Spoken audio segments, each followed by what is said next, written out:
to oversee and trust the employees and things like that. I'm sure maybe you have a story of an employee that wasn't trustworthy. I haven't. So like I haven't had any money run to Mexico or. Where's your favorite auction to go to? My favorite auction is to be able to buy 10 properties a month. So like wherever that gives that. Yeah. So I think the simple answer is like. So how do you like show up at all these auctions? Aren't they the same day, same time, same like location? So that's a tough question. That's actually a very question. That's a very good question. So Texas is the first Tuesday. It's called Super Tuesday. It's at 10 o'clock to 4 o'clock. Welcome back to another episode of Simple Chat. I'm your host, the CEO and founder of Simplending Financial, Janine Casio. And today we have an awesome local Houstonian guest with us, Vin. Vin is also known as the Foreclosure Hero. Vin, do you mind introducing yourself to the audience? Yeah, so my name is Vin Truong. I've been in the real estate space for the last 22 years. So when I made it to year 20, it's crazy, right? But I always started foreclosures. I've always been a pre-foreclosure guy, and I helped a lot of homeowners, over 2,000 homeowners to be exact. Wow. Saving their house from foreclosure. And also I added a niche in the last 10, 12 years to buy properties for our investors through Truong Capital, buying properties at the auction through foreclosures. Very cool. So yeah, kind of take us through like one of your success stories and just how it works, right? If someone's in a foreclosure situation, they could call you, and how do you exactly help them? So the county itself has about 800 foreclosures. And it's climbing up to 900 probably by the end of this year. And so the data that we have, we just don't scrape from Harris County. We actually scrape from Travis County, Bexar County, Tarrant County, San Antonio, Bexar County, Galveston a lot. Galveston, Montgomery County. And so the data that we have in our CRM, it's pretty massive, right? But like how we help people in foreclosure, we have two different sides of the business model. We network through realtors and brokers, lenders and investors to see if they want to find foreclosure opportunities at the auction at 50% off, or we knock on doors through our drivers, because we have 4 of them that knock around the whole county, and we knock on the door, ask them if they need help in the pre-foreclosure stage. So if they did need help and they reached out, then we will make them an offer, use our investors to fund the deal, move them, and then they off to another spot and the investor gets a good deal. Got it. Yeah. Very cool. Yeah, so it's a mixed business. It's a win-win-win for all the parties involved. Love that. Very cool. Can you kind of maybe take us through maybe an obstacle that you've maybe overcome, or any big obstacles that helped shape your success where you're at now today? Yeah, so in order to learn and grow fast, you become the target. And so you take a lot of arrows in your back, and you take a lot of mistakes, or you do a lot of things, and then you're like, oh shoot, that wasn't written anywhere, it was nowhere on YouTube, there's nowhere else I can answer it, but I took it, I learned from it, I'm gonna use it to help other people, right? So the foreclosure business itself, super risky, by the way. Yeah. A lot of moving parts. I mean, you got title companies, you got HOAs, you got constables, you got tax deeds, tax liens, mortgages, second mortgages, abstract of judgment, husband and wife, divorce, deceased, probate, heirs, and the list keeps going, right? So there's a lot of moving parts in a foreclosure business, but to learn all of it without like a mentor or a coach that's been through the ropes and it's been through the thing is very hard, because it's like walking landmines. It's like boom, you just like hit something, oh boom, you just hit something, and every single time you hit something you lose money, and it's like speed bumps, right? So like every single deal that we do has a particular way of navigating through the force without hitting these landmines. Yeah. And that's what I specialize in doing, because I've already hit many of them in the last 22 years. So do you mentor people now? I do. So I think one of my greatest accomplishments is having private one-on-one mentees. Nice. To where I could charge them a fee, but actually hold their hand from start to finish, right? So like somebody started in real estate, they have no direction, they have nobody to ask, they YouTube isn't answering their question, what I would normally do is that I would sort through a list of foreclosures, and I would give them the addresses, and then we would do a Zoom call an hour before, the day before the auction, and run through all of the scenarios and all the numbers of the property that they're buying. Nice. Yeah, so it'll give you a breakdown of what I think it's worth. So you'll tell them too, like, oh, this is a good deal, this is a bad deal. That's awesome to have. So what it's worth, what is owed, what the interest rate is, what the monthly payments, what the cash flow, what it rent for, how much repairs based on the square footage, and then from there they can make a decision on which properties they want to buy. Yeah. So that's one of like the 10 things that are needed in this type of service, because if I'm holding their hand through a deal and they don't understand it enough, and they're taking the risk to buy it, and when they get into it, they're like, oh shit, I don't know what to do. So that's high. So normally on a transaction, I help them from start to finish to make sure to ensure that they have a successful deal and they're able to close it from start to finish. Nice. Yeah. That's awesome that you do that. So how do you like show up at all these auctions? Aren't they the same day, same time, same like location? So that's a tough question. That's actually a very question. That's a very good question. So Texas is the first Tuesday. It's called Super Tuesday. It's at 10 o'clock to 4 o'clock. Very first Tuesday, right? So, and I was very silly to invite him to a podcast on auction day. Like you were probably like, you're like, how am I gonna make it, right? I was like, how am I gonna make it? So we built in the last couple years, we built a team strong enough to where we could have a person in each county in the whole state of Texas be able to bid. So there are a lot of variables that come with this. So like for instance, like if you're in like Bexar County or Travis County or Dallas County, we would have each bidder at each county, but in Texas you have to pay within like 10-20 minutes. There's no, I'm going to give you 10% and then I pay in 30 days. You actually physically have to have a cashier check or cash. Wow. And so to coordinate... So you trust your team enough to give them a cashier check and then go to Galveston and come back with the property?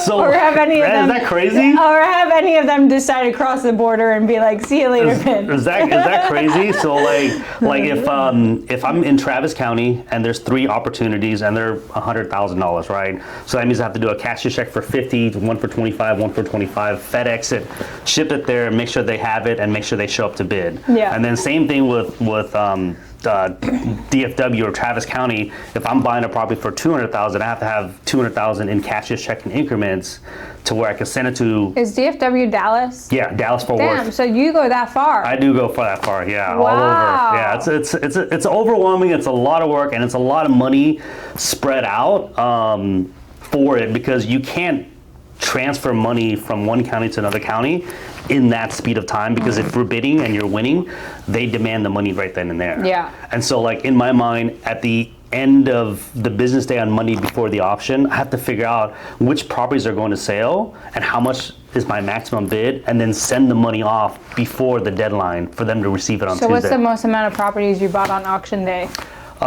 So our company goal is that if we buy more than 10 per month, the whole team gets to go to Hawaii. Damn, I need to go like that. Yeah, the whole team. So within 30 days, and we actually hit 9 back in February or March of last year. We were very, very, very, very close. Nice. So that is the team goal. How many people are on your team? So we have a lot of subcontractors, because at the auction they're only working essentially the week before, the day before, and of the auction. So if you really count them all, there's probably like 18 of us. Wow. Yeah. Very cool. Yeah, it's a lot, because the thing is that you're trusting them with 50, 100, 200,000. Yeah. So do you have any tips for like leadership that you would give of like how to oversee and trust the employees and things like that? I'm sure maybe you have a story of an employee that wasn't trustworthy. I haven't. So like I haven't had any money run to Mexico or Cuba or anything yet. Because a couple things, right? So like Like, we have them sign an NDA, right? Okay. They are committed. We have Zoom. So we're with Cardone University, and we paid $15,000 for Cardone University. It trains 10 staff. They're on there every week, 15 days. Is Cardone University Grant Cardone? Yeah. Oh, I didn't know you had that. Yeah, we have it for 8 years already. We paid Wow. $15,000. It's $1,000 a month, and it comes with a coach every week. Nice. Yeah, so we invest in our employees. Yeah. They do training, they do role playing, and so I mean, they see the vision, and they understand that like in order to grow, they have to be a part of it, and they're helping out, contribute at the same time. But so they train, and then we do a lot of role playing, and when we get the list ready and we're buying it for investors, well, guess what? The investors, they send the money into us, or they'll do a cashier's check payable to the constable's office. Okay, so this is where the security comes in, right? So like if I'm buying something in Montgomery County, in Lake Conroe, and the property's for $50,000, well then I'll have my investors either wire in the 50 or have two $50,000 cashier's checks payable to the constable. Got it. My bidder. So they have like an escrow title Kind of, yeah. hold. Yeah, so they're like, so the money itself, it's not into the individual that's bidding, Yeah. it's actually into the constable's office or the trustee. So we'll send it over payable to the law firm. And I'm sure if you didn't bid or win the property, they just send it back. Yeah, exactly. So there is a security measure to that. So Yeah. that's why I've never lost any money. But who's to say that they can't endorse it to themselves and run away and never see it again, right? So, but it hasn't happened yet. But that's another security measure for the county, for the state, to be able to have it to where you're not losing money. So where's your favorite auction to go to?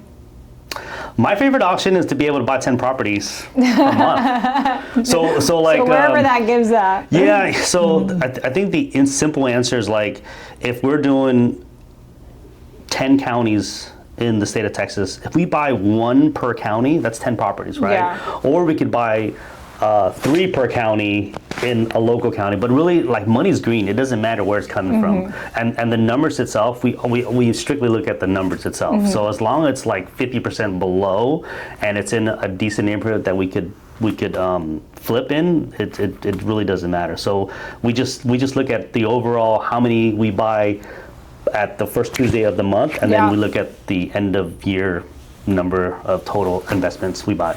Very cool. So if someone wants to get mentored by you, if someone wants to invest in your company, if someone wants all the things you do, how do they get in touch with you? So like back in 2004 when I started, and I saw this article said how to buy real estate with no money down. And it was like $3,000. It's a crap load of money back then. Yeah. And so, but like seeing that, and then seeing 22 years later, like going to a 3-day seminar and learning a bunch and being dangerous to yourself, because that's so much information. But then on Monday, when you get out of class, like there's nowhere to call. There's not, like, you can't call them. You paid them for the education. They gave you the education. They gave you this big old book. And then you went back and you flipped over and like, shit, who do I answer now, right? But like seeing what the industry was and what it is now, in order to be successful in any business, you do need somebody to hold your hand. You do need a coach. You do need to be able to like do role playing. You do need to have business calls, sales calls, marketing. There's so much stuff that involves into buying real estate that if you really think you're gonna be able to do it on your own, you can't. So then I thought about that over in the last 3-4 years. And that's the reason why I developed like the one-on-one mentor. The fee is $25,000. And it comes with... You're pricey. It does. But would you invest in $25,000 if you knew it made you $75,000 in 6 months? Easy. Or $100,000? So like based on the numbers itself, because we see the returns at the auction and we see what it entails, because like someone that just starts, they're going to be calling you, they're going to be texting, hey, I have this deal, and then you got to analyze it, and then you got to do the appraisal, and then you got to check the title, and so then sometimes I have to drive with them to the property and run down the numbers, and then it's a bad deal, we make an offer and we didn't close on it. So like over time, there's so much time that it takes to analyze a deal, run through the numbers.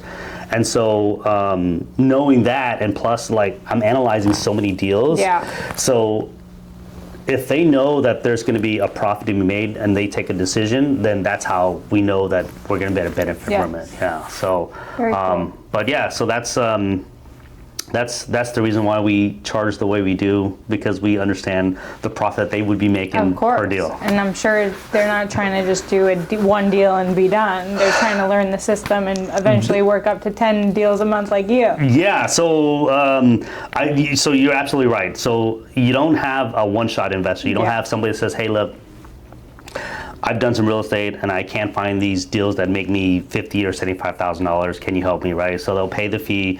I mentor them through the whole thing. They get a deal. I take them from start to finish, give them the deed, moving the seller out, getting the seller to sign the deed, and then opening up escrow, fixing up things, like this whole process, right? And then like, oh shit, I just cashed out $60,000, and yes, I did pay Vin $25,000, but I made $60,000 and my money back. Yeah. So do I repark it? Yes, the answer is yes, right? So they'll repark it.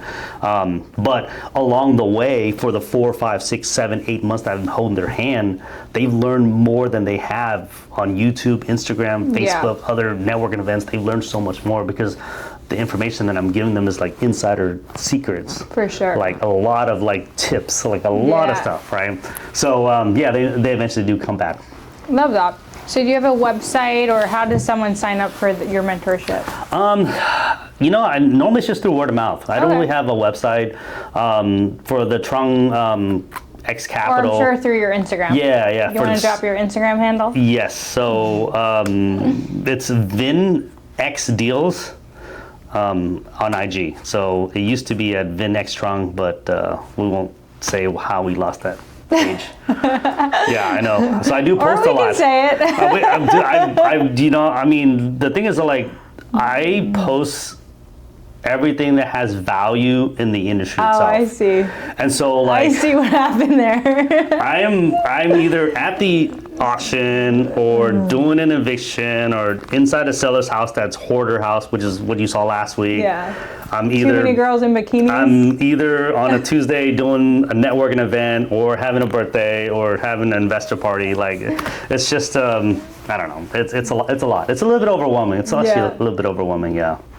Supposedly it was just Vin's birthday, so happy belated birthday. Thank you. I mentioned when he came in that I wouldn't even know it was his birthday because it looks like his birthday every day on social media. So yeah, it's one way to live life. It's a fun lifestyle, but like, you know, like at the end of the day, like, you I'm know, sure you're entertaining clients too in the midst of it. Of course, it's a networking event. It's a tax write-off. You know, I use the venue for talking about business and real estate and bringing a lot of investors.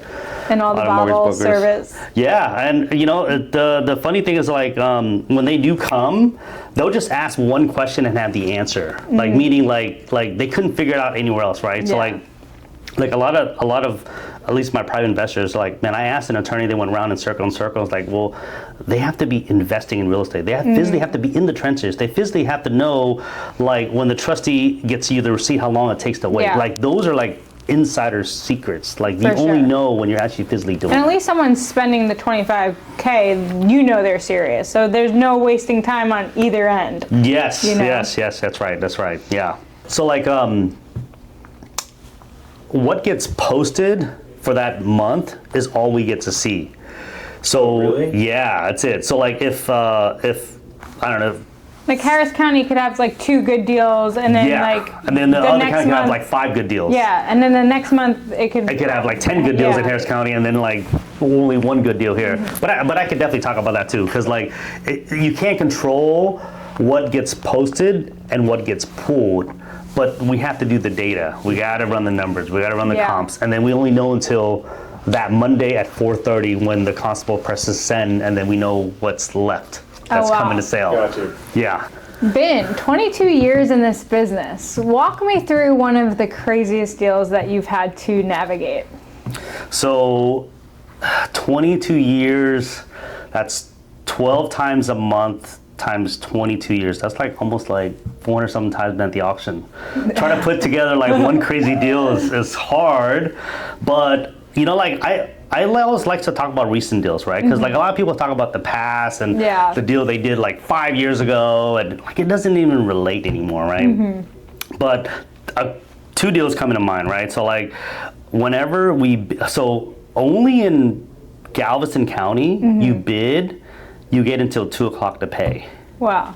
To 2 o'clock, Okay. yeah. So Galveston County is the only county that we don't send our investors with money, right? And so one of the girls bidded on the property, she won, and she didn't have the money, and so we were still bidding in the other 6 counties, and so for them to drive from one county, but they had to wait until that auction is over to get to the other county. If not, you don't pay by 2 o'clock, you lose the property. Oh, wow. So that's kind of stressful. That's a little bit stressful, especially when you're bidding, right? So that's a crazy story. The other crazy story is that, like, I do get a lot of people that heard about me, seen me, and they ride my coattail on bidding against me.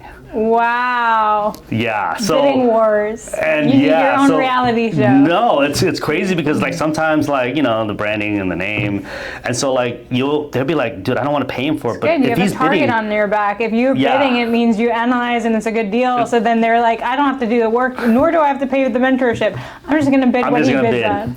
Yep. So I've seen that recently also, and I would bid to a certain amount to stop at 50%, and they would just ride the coattail and bid all the way until where they want out. So I've seen those stories too, but you should just start bidding on other properties just to screw with them. But here's the thing, right? So like, they don't have the same data. They are bidding the right property, the right asset, right? But still, like, you still have to deal with the mortgage company. Yeah. You still have to deal with the homeowner. You still have to know who the bank is, the loan number, how far it's behind, the interest rate. So like, even if they did ride the coattail and they won the property, they still have all of these steps that they have to go through to be able to get it all the way to closing, right? So my recent story, this is just like last week at the auction, right? So last week at the auction, we bought 3 properties, right? Wow. All good deals, right? But the person that was riding our coattail, bidding, and I get a call from her this morning, and she bought a property, and she didn't know that there's actually the foreclosure happening on the same day. Yeah. The reason why I was willing to take the risk is because I knew the homeowner and I already had the data. Yeah. But the person that bought and won for $111,000, they lost the same day. The starting bill was only like $5,000. But I could have postponed the sale, but because I didn't win, I didn't postpone it. Yeah. So that person that called this morning said, hey, look, I just bought a property at the auction. She gave me the address. It was the exact same address that I bidded on last week. Wow. And then when she gave me the copy of the deed, I'm like, you bought it for $111,000? Did you not know there's a mortgage on it? And she's like, I didn't know there's a mortgage on it. I just saw you bidding and I just bid it right behind you. Oh my God. And I'm like, oh my God. So this does happen, right? And so I ran the research before I got here. Sorry, I was a little bit late, but I ran the research before I got here, and the bank had foreclosed. It was so the auction was at 10. The bank had foreclosed at 1:30, so like 3 hours later. And so, just in a beat like that, she lost $111,000. Wow. That is just devastating to me. That's just terrible. That hurts. Yeah. So there is another thing with the auction. It's like it's super risky, but if you don't know what you're doing, she didn't know there's a mortgage on it, and she just lost $111,000. Vin, can you give us a success story on one of your mentees that came to you and now he's thriving? Yeah, I actually can. So a year ago, do you remember when the ports were shut down? So he works as a operator at the ports to let people in and out. And I guess it shut down for the strike back in January of last year. Yes, I remember that. And so he saw somebody post about the auction and he had some money.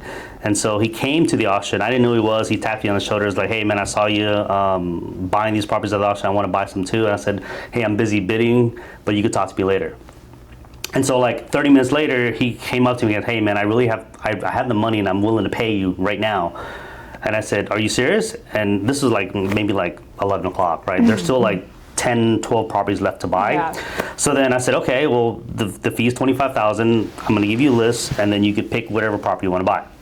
And so he takes out a brick here and a brick here, and he gives it to me. And I said, that's 20. Okay, he's like, yeah, here's another 5. And I looked at this guy, and this guy's like big, swole. Like, I was like, man, this guy is probably like, you know, some government official like trying to come get me or something. I was like, okay.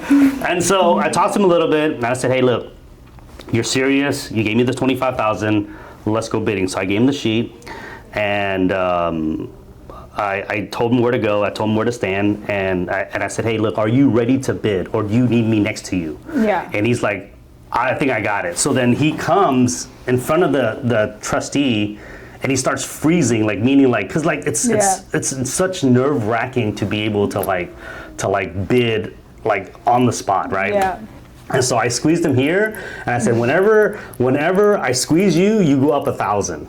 And so like I was just, and then the number was going up, and here and here and here. So anyways, we won the property at 35,000. Nice. Yeah, we won the property at 35,000, and there was no mortgage on the property, right? And so the property was occupied by a owner, and in the state of Texas, there's a 6-month redemption on the property. And so here's a nugget too. You actually could pay the homeowner X amount of dollars, 5, 10, 20,000, for them to waive their rights to redeeming the property. And so we sent one of the ladies there, knocked on the door, and he ended up accepting $10,000 to waive his rights for a 6-month redemption. Okay, so he bought it for $35,000. He paid me $25,000. He ended up selling this property as is, without even working on it. And I have a picture, and I'll show it to you. He sold it for $143,000. Wow. Yeah, no mortgage at all. So he bought. So that's 55. That's 143. That's like almost like, I don't know, like 80,000 or something like that. And so he sold it for $143,000. And I'm like, dude, are you happy? He's like, dude, I cannot believe how fast it was that I made some money, right? Yeah. And then I'm like, it's like going to a casino. I was like, why didn't you fix it up? He's like, man, I work, I'm busy, I have kids, I don't have time to fuss with it, right? So then I end up finding out that he sold it for 143, and then like 60 days later, this other investor bought it. And fixed it for like another $25,000 and sold it for $215,000. Wow. And I was like, what the freak? Like, all you had to, he's like, I already made $50,000. It took me less than 4 months. I don't care. But then the story is because I made some money. Yeah. He made some money. And the homeowner made the extra $10,000. The investor made some money, and then it looks like a win-win-win, double, triple. And I think that's like one of the best stories. That just happened like 2 months ago. Wow. Yeah, so these are like recent stories, but yeah. So there's a lot of crazy stories that investors become successful. They make 6 figures, 50,000, 75, 6 figures, and they just keep on rolling the money. Yeah, so. Very cool. Well, thank you guys for tuning in to this episode of Simple Chat. If you like the video, please share with a friend, like, and subscribe for more. Thank you.